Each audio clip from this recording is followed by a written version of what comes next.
Hello everyone, welcome to Learner Bee. I am Shivani Chauhan, class 10th Hindi की book की poem आत्मकथ्य। हम इसका कंप्लीट एक्सप्लेनेशन देखने वाले हैं सारे के सारे वर्ड मीनिंग्स के साथ। स्टार्ट करते हैं। मधुप गुनगुना कर कह जाता कौन कहानी यह अपनी, मुरझा कर गिर रही पत्तियां देखो कितनी आज घनी। तो देखो, ये जो मधुप है इसका मतलब है मन रूपी भौरा। मन रूपी भौरा तो भौरा गुनगुन करता रहता है, तो वो गुनगुना कर कह रहा है अपनी कोई कहानी। और वो कहानी में ये कह रहा है कि उसकी जो पत्तियां हैं ना वो मुरझा कर गिर रही हैं। मतलब पेड़ है, सपोज करिए कि कोई पेड़ है और उसमें एक भौरा है। वो भौरा पेड़ की कहानी या फिर अपनी कहानी बता रहा है।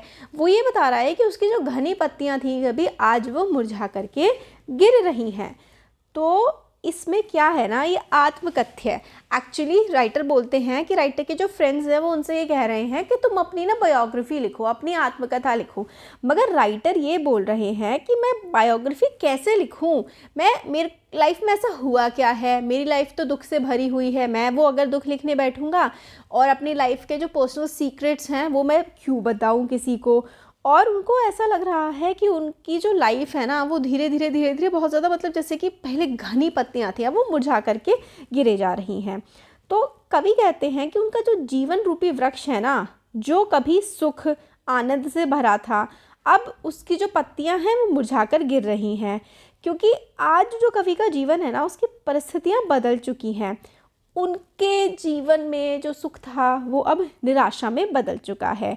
कवि इस वक्त अपने जीवन रूपी वृक्ष में पतझड़ का सामना कर रहे हैं। तो यहाँ पर है ना, मुरझाकर गिर रही पत्तियां देखो कितनी आज घनी। जो पत्तियां पहले बहुत घनी थी अब वो मुरझा करके गिर रही हैं। तो राइटर इस बात से काफ़ी परेशान है। वो ये बोलते हैं कि मैं क्या बताऊँ लाइफ के बारे में, अब तो मेरी पत्तियां मुरझा करके गिर रही हैं। आगे देखिए, आगे वो बोलते हैं, इस गंभीर अनंत नीलिमा में असंख्य जीवन इतिहास, यह लो करते ही रहते अपना व्यंग मलिन उपहास।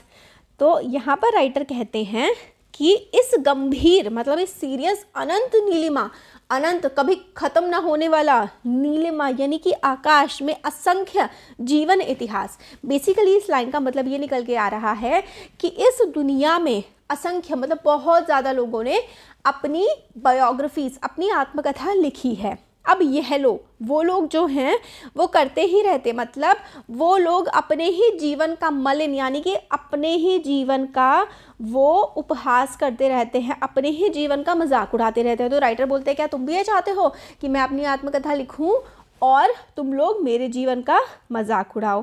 तो यहाँ पर राइटर यही बोल रहे हैं कि महान लोगों ने अपने इतिहास लिखे, अपनी कमियां लिखी, लोगों ने उन कमियों का मजाक भी उड़ाया। अब तुम अपने दोस्तों से, राइटर कह रहे हैं क्या तुम भी ये चाहते हो कि मैं भी अपने जीवन की कहानी लिखूं ताकि तुम भी उसको पढ़ करके मेरा मजाक उड़ा सको। तब भी कहते हो कह डालूं दुर्बलता अपनी बीती, तुम सुनकर सुख पाओगे देखोगे यह गागर रीति। गागर का मतलब घड़ा होता है। तो राइटर अब यही बोल रहे हैं कि तुम क्या चाहते हो कि एक तरह से वो कड़वा सत्य के बारे में बोल रहे हैं। इस कड़वे सत्य को जानते हुए भी कि प्रत्येक व्यक्ति एक दूसरे की दुर्बलताओं और कमज़ोरियों का मजाक बनाने में लगा है, तब भी तुम मुझसे कह रहे हो कि मैं अपनी कमियां, कमज़ोरियां, निराशाएं, हताशा, इन सबको, जीवन की सारी जो बेकार चीज़ें हैं वो सबको मैं लिख डालूं। जो मेरे साथ बीता है उसको पढ़ करके, उसको देख करके मैं अपना मजाक उड़वाऊँ। कभी अपने दोस्तों से पूछते हैं, अच्छा तुम बताओ, तुम्हें यह सब सुनकर या पढ़कर क्या सच में अच्छा लगेगा कि मेरा जीवन एकदम खाली घड़ा है, मेरे जीवन में अब कुछ, मतलब राइटर ऐसा बोल रहे हैं अपने दोस्तों से कि तुम क्यों चाह रहे हो, तुम क्यों कह रहे हो मेरे को आत्मकथा लिखने के लिए। अब राइटर के जीवन में कुछ अच्छा बचा ही नहीं है, उनका तो जीवन एक खाली घड़े की तरह है। तो बेसिकली वो अपने फ्रेंड्स से ये सारे क्वेश्चन कर रहे हैं कि तुम मुझे क्यों कह रहे हो आत्मकथा लिखने के लिए, मेरे जीवन में तो कुछ है ही नहीं अब अच्छा, तुम मेरे जीवन की बुराइयाँ या फिर कमियाँ मेरी पढ़ के क्या तुम मज़े लेने वाले हो। आगे देखो, किंतु कहीं ऐसा ना हो कि तुम ही खाली करने वाले अपने को समझो, मेरा रस ले अपनी भरने वाले। अब राइटर और ज़्यादा व्यंग कर रहे हैं। आगे कवि कहते हैं कि अगर मैंने अपनी आत्मकथा में कुछ ऐसा लिख दिया जिसे पढ़कर तुम कहीं ऐसा ना समझो कि मेरा जो जीवन है उसमें जो सुख, खुशियाँ, आनंद रूपी रस थे वो तुम दोस्तों, तुम लोगों, रिश्तेदारों, तुम्हें ने ही सारे के सारे मेरी खुशियाँ छीनी हैं, और उन सभी रसों को मेरे जीवन रूपी गागर से लेकर तुमने अपने जीवन रूपी गागर में भर लिया, मेरा जीवन दुखों से भर दिया। तो राइटर व्यंग्य कर रहे हैं यहाँ पर अपने दोस्तों से, रिश्तेदारों से, अपने आसपास के लोगों से। मैं अपनी कथा तो लिख दूँ, कहीं मेरी कथा को पढ़कर तुमको ऐसा ना लगे कि मैं तुम्हारे बारे में कुछ बोल रहा हूँ, कि तुमने ही मेरे सारे के सारे सुख छीन लिए हैं। अब राइटर ऐसी भी बातें बोल रहे हैं।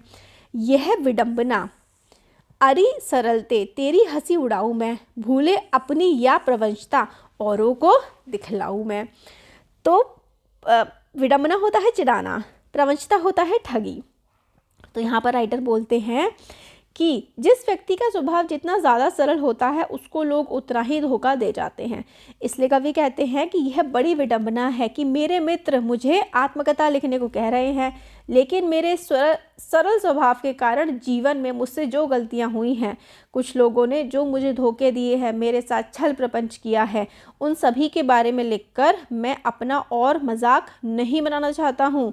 अपने प्रपंच यानी कि धोखेबाज मित्रों की असलियत दुनिया के सामने ला मैं उनको शर्मिंदा नहीं करना चाहता, इसलिए मैं अपनी आत्मकथा लिखने से बचता हूँ। अब राइटर कहते हैं कि भाई मेरे को दुनिया ने बहुत बेवकूफ़ बनाया है, और जो लोग सीधे होते हैं ना, दुनिया उनको खूब बेवकूफ़ बनाती है।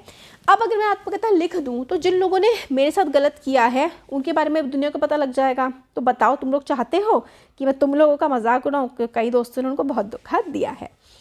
उज्जवल गाथा कैसे गाऊं मधुर चांदनी रातों की, अरे खिलखिला कर हंसते होने वाली उन बातों की। तो अब राइटर अपनी गर्लफ्रेंड पे आ गए हैं कि ठीक है, मैं तुम्हें से कहते हो कि मैं अपनी आत्मकथा लिख दूं, बट मेरी जो प्यारी मेमोरीज़ हैं, मेरी जो पर्सनल मेमोरीज़ हैं मेरी गर्लफ्रेंड के साथ या मेरी प्रेमिका के साथ, उसको मैं क्यों बताऊं।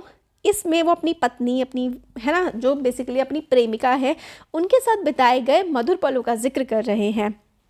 उनकी वाइफ जो है उनकी डेथ काफ़ी जल्दी हो गई थी, और अपनी पत्नी के साथ बिताए हुए जो उनके पल थे वो उनकी लाइफ का एकमात्र सहारा है, जिसकी वजह से वो खुश हो पाते हैं। और अपनी पति के अपनी वाइफ, अपनी प्रेमिका के साथ जो उनके बिताए हुए पल हैं ना, उन्हीं को वो उज्जवल गाथा कहते हैं। तो ये वाला आपसे ना क्वेश्चन आ सकता है कि उज्जवल गाथा किसको कहते हैं वो। तो अपनी प्रेमिका के साथ, ठीक है, अपनी जो वाइफ है उनके साथ बिताए हुए जो पल हैं राइटर के, उनको वो कहते हैं उज्जवल गाथा। तो वो ये कहते हैं कि वो जो टाइम है ना उन्होंने अपनी जो प्रेमिका के साथ बिताया है वो किसी के भी साथ उस टाइम को बांटना नहीं चाहते हैं।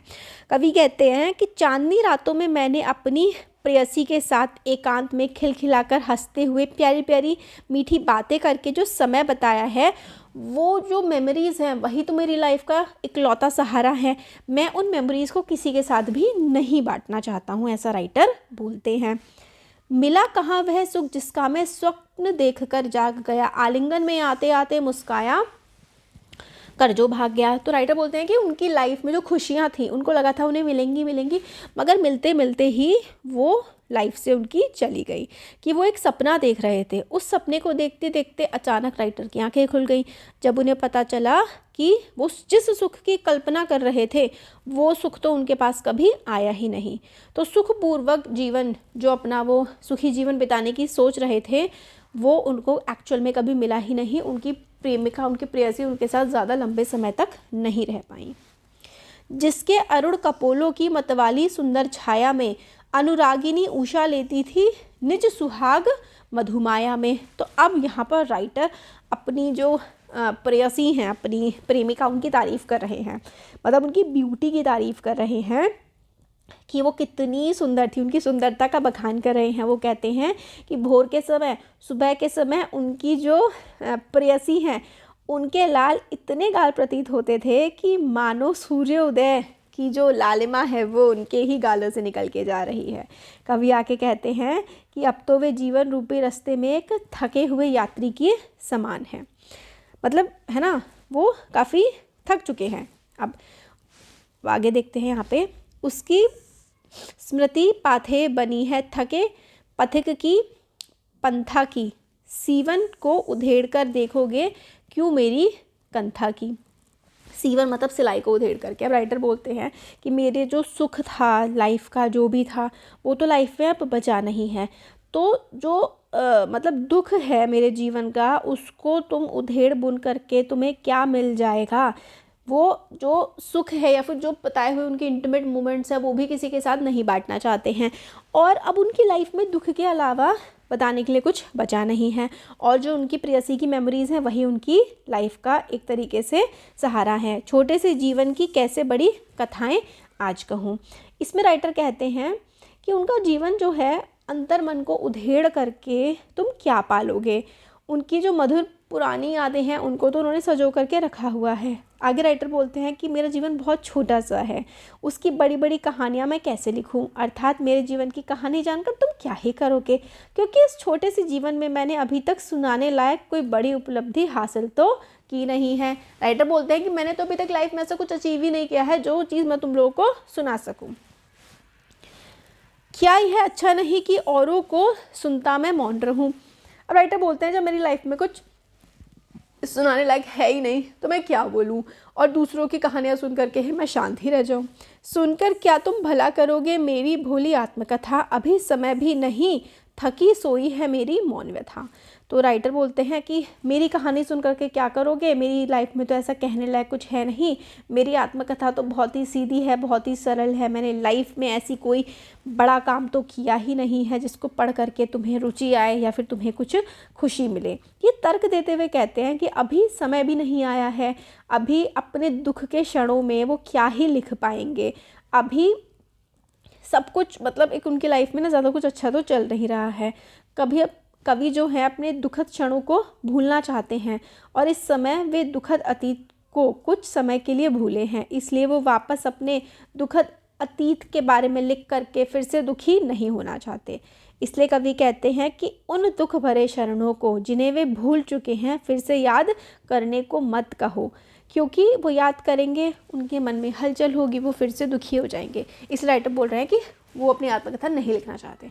तो पूरी पोएम में बेसिकली इतने टफ से वर्ड्स में उन्होंने कहा है कि वो अपनी आत्मकथा नहीं लिखना चाहते हैं, और रीज़न क्या है कि उनका जीवन दुख से भरा है, दूसरा लोगों ने उनको बहुत धोखा दिया है, तीसरा वो भोले हैं तो दोस्तों ने भी उनका फ़ायदा उठाया है। वो लिखेंगे तो उन लोगों की सच्चाई आ जाएगी आगे, और फिर राइटर कहते हैं कि उनके जीवन का खोखलापन भी दुनिया के सामने आ जाएगा, दुनिया उनका मजाक उड़ाएगी। फिर लास्ट में वो कहते हैं कि उनकी जो प्रेयसी हैं वो भी उनके साथ नहीं रही हैं, उनके साथ अपनी प्रेयसी के साथ बहुत कम समय उनको मिला, वही मधुर यादें हैं जिनकी वजह से वो जीवन आगे जी पा रहे हैं। तो राइटर बोलते हैं कि उनकी जो सुखद यादें हैं उनके साथ ही रहने दिया जाए उनको, और उनको परेशान ना किया जाए, इसलिए वो अपनी आत्मकथा नहीं लिखना चाहते। तो बेसिकली ये समरी हो गई इसकी। वीडियो पसंद आए तो like share subscribe. Thank you.